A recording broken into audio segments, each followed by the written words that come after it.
Hi, I'm Dorothy Gibbons, and I'm the CEO and co-founder of The Rose, Breast Center of Excellence.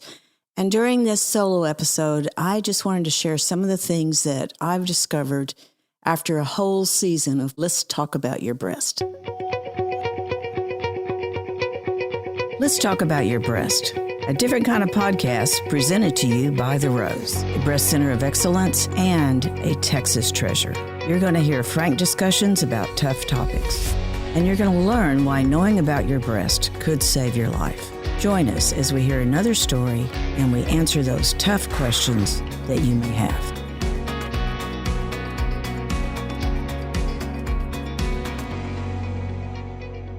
During this first season, I have learned that every breast cancer experience is different.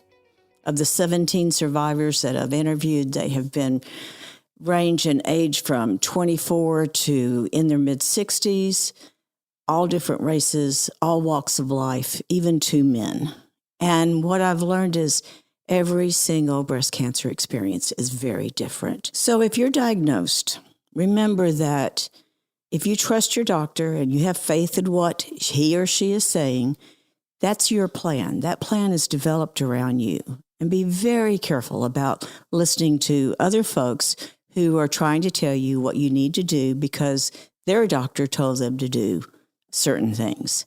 Remember, it's yours, and you really need to ask your doctor if you have questions. Talk to them. Don't hesitate to be an advocate for yourself. Now, when we talk about support, that is probably one of the most important things you need as a breast cancer survivor. And when it comes to support, some people say, oh, my family is all the support I need. Well, that can be true, but it can also be the part that you most need to talk to someone else about. So as you look for support, find other women who have been through it, who are near your age, who are in some of the similar circumstances that you are, because that's going to be the ones that really give you that support. I think that one of the things that we need to always remember is that the caregiver is having their own experience. They're the ones that are helping that patient get through this time. They're the ones that are dealing with the thoughts of losing a loved one. And there isn't really any school you can go to be a caregiver. I used to say we needed a Rose patient navigation program in every hospital. After this season, I've come to believe that what we need is some kind of educational program for being a caregiver. That's one of the hardest jobs around. And keep in mind, they are twice as afraid, probably, as that patient who's going through it. It's just a different time for them also. And I think that the other thing that I want to share is remember that a breast cancer diagnosis doesn't mean you did anything wrong. It doesn't mean that you didn't eat the right things or didn't have enough exercise. It doesn't mean that you're having some kind of punishment because breast cancer just happens, and your biggest risk is being a woman. So don't ever blame yourself. Let me tell you what I've learned from our supporters. I've learned of the extraordinarily immense love that people can have for other people they don't even know. I've heard some of the most astounding stories of just plain old generosity.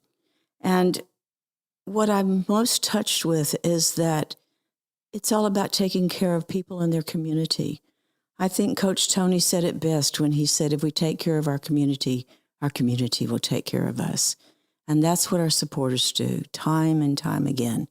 Their support, their generosity, their willingness to hold that fundraiser or to do something special for the Rose has meant that we, the Rose, can serve so many more women. And finally, to all the physicians and the nurse practitioners and the technologists and the support staff and everyone who makes the Rose possible, I've learned that they all experience their own journey with our patients. They are some of the most incredible people I've ever met, And every single time that I've interviewed, I've learned something new. So I hope that that has been the experience you, the listeners, had. I hope that you've also learned some things you didn't know about breast cancer, some ways that you could support any nonprofit, but we hope that you'll choose the Rose. And I hope that you found a way to share with your neighbors that there is a place who's going to take care of women, regardless of their ability to pay. Thank you for being with us through season 1, and we are so excited about season 2. Thank you for joining us today on Let's Talk About Your Breasts. This podcast is produced by Speak Podcasting and brought to you by The Rose. Visit therose.org to learn more about our organization. Subscribe to our podcast, share episodes with friends, and join the conversation on social media using hashtag Let's Talk About Your Breasts. We welcome your feedback and suggestions. Consider supporting The Rose. Your gift can make the difference to a person in need. And remember, self-care is not selfish. It's essential.